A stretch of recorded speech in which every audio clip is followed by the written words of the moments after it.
பிரியமானவர்களே, இன்று ஆண்டவர் நமக்கு ஒரு நல்ல பதில் கொடுக்கும் நாள், நல்ல வழியை உருவாக்கி தரும் ஒரு நாளாக இருக்கிறது.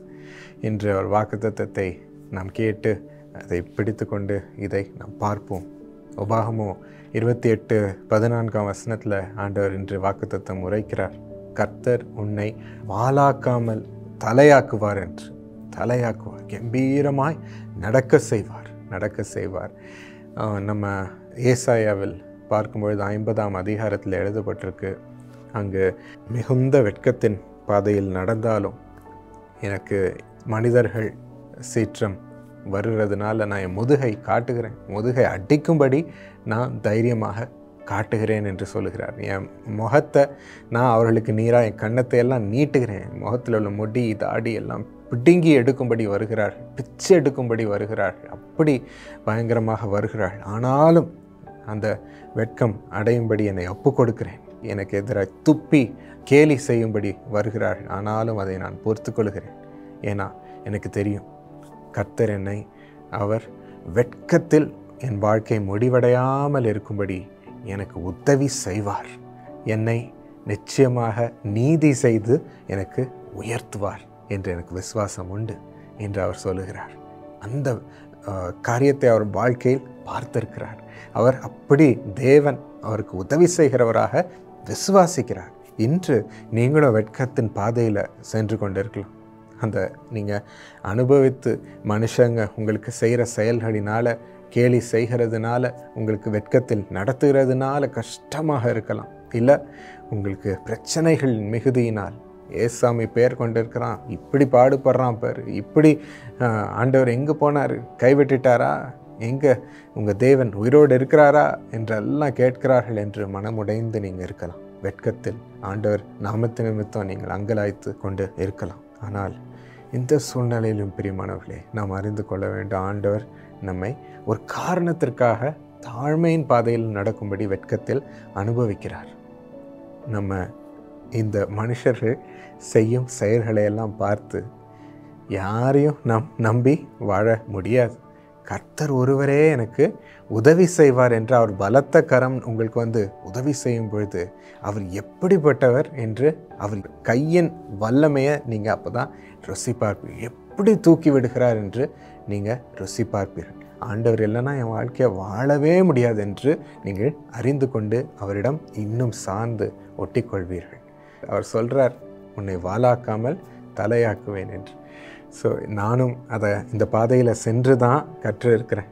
வெட்கத்தின் பாதையில் சென்று தான் பொறுமையோடு ஆண்டவர் என்னை தூக்கும் நாள் வரும் என்று ஆண்டவர் கஷ்டமாக இருந்தாலும் என் இருதயபூர்வமாய் காத்திருந்து சொல்ல வைப்பார்.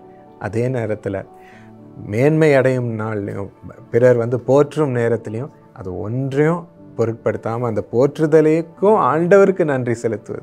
நீரே என்னை தூக்கியிருக்கிறீர், நீரே இந்த போற்றுதெல்லாம் கொண்டு வருகிறீர், உமக்கே ஸ்தோத்திரம்பா என்று எல்லாத்தையும் அவரை சார்ந்து வாழ நான் கற்று கொண்டிருக்கிறேன்.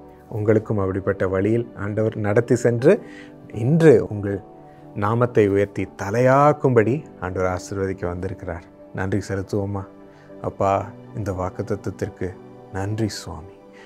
எங்களை சிறுவர்களை அப்பா நீர் நினைத்து இந்த சிறுமையின் பாதையில் நடந்தால், வெட்கம் வந்தாலும் எங்களுக்கு தலை தூக்கும் நாள் ஒன்று வருகிறது என்று அறிய செய்திருக்கிறீர், கேட்க செய்திருக்கிறீர்.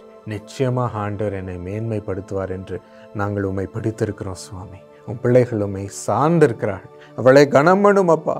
இந்த நேரம் முதல் எல்லா தாழ்மையும் மாறட்டும், அவர்களுக்கு பெருக்கமாக மாறட்டும் சுவாமி. மலை மீது நடக்கும்படி அப்பா, உமோடு நடக்கும்படி மேன்மையான இடங்களுக்கு கொண்டு செல்லும் சுவாமி. அதே இடத்துல அவர்களை கனம் பண்ணும். ஆண்டவர் நாமத்தை பெற்றிருக்கிறான், இவன் ஆசீர்வதிக்கப்பட்டவன், பாக்கியவான் என்று அவர்கள் சொல்லட்டும். உம் நாமத்திற்கு பயப்படட்டும் சுவாமி. அப்படி நீர் மகத்துவம் உள்ள செயல்களை அவர்கள் வாழ்க்கையிலும் அவர்கள் கையின் மூலமாகவும் நீர் செய்யும் அப்பா. இன்று முதல் அற்புதங்கள் அவர்கள் மூலமாய் நடக்கட்டும் சுவாமி. எல்லார் முன்னும் உம்முடைய மகத்தான செயல்களை வெளிப்படுத்தும். நீரே அவர்களை தலை தூக்கும் தேவன் என்று காண்பியும். இயேசுவின் நாமத்தில் ஆமென். God bless you. படிச்சாலும் ஒண்ணுமே புரியல புரியல. சரி மனப்பாடம் பண்ணலான்னு பார்த்தா அது மண்டையில நிக்கலையே. சரி எக்ஸாம் டைம்லயாச்சும் படிச்சலான்னு பார்த்தா ஐயோ புக்கே புதுசா தெரியுதே. இப்ப நான் எப்படிதான் எக்ஸாம் எழுத போறேனோன்ற பீதியில இருக்கீங்களா ஃப்ரெண்ட்ஸ்? பரீட்சை எழுத போகும் யாவருக்காகவும் காம்படிட்டிவ் எக்ஸாம்ஸாக இருந்தாலும் சரி, இன்னும் 12th 10th டிகிரி எக்ஸாம்ஸாக இருந்தாலும் சரி, நீங்கள் வெற்றி பெற்று வாழ்க்கையில உயர்ந்த ஸ்தானங்களுக்கு ஏறி வர பண்ணும்படியாக ஆண்டவருடைய அருள் உங்கள் மீது இறங்கும்படியாக பிப்ரவரி மாதம் 2ஆம் தேதி மதியம் 2 மணிக்கு உங்களுக்காக ஜெபம் பண்ணும்படியாக விசேஷித்த ஒரு நேரத்தை குறித்திருக்கிறோம். பால் தினரான ஐயா வந்து நம்மளை சொல்லி ஒரு டிப்ஸ் மாதிரி கொடுத்து நாங்கள் அது இன்ஸ்பிரேஷன் ஆகி நாங்கள் போய் எக்ஸாம் சென்டரில் நல்லா எழுதணும். நான் கூட இப்போ வந்து ஸ்கூல் ஃபர்ஸ்ட் வந்தது காரணமே அதுதான். வருஷமும் இந்த இடத்துல வந்துட்டு ஒவ்வொரு ப்ரேயர் மீட்டிங்கும் நான் அட்டன் பண்ணுவேன். பெரிய பையன் யூஎஸ்ஏல இருக்கிறான், 2வது பையன் பேங்க்ல ஒர்க் பண்றான், 3வது பையன் பிகாம் முடிச்சு ஐடில இருக்கிறான். வருஷம் நாங்கள் இந்த மீட்டிங் வருவோம். நல்ல ரிசல்ட் வந்து கர்த்தர் வந்து ஒவ்வொரு வருடமும் கொடுக்குறாரு. 25 இயர்ஸ் வச்சு காலேஜ் விட்டு வெளியில் வந்தேன். என் லைஃப் முடிஞ்சு போச்சு அப்படின்னு நினச்சேன். இது கடவுள் என்ன வந்து இப்போ பியூட்டிஃபுல்லான ஜாப் ஒரு ஜெர்மன் கம்பெனியில் I am taking care of the Chennai region. வருகிற ஒவ்வொரு மாணவிகளுக்கும் நாங்கள் குடும்பமாக தனித்தனியாக ஜெபம் பண்ணுவோம். கர்த்தருடைய கரம் உங்கள் மீது இறங்கும்.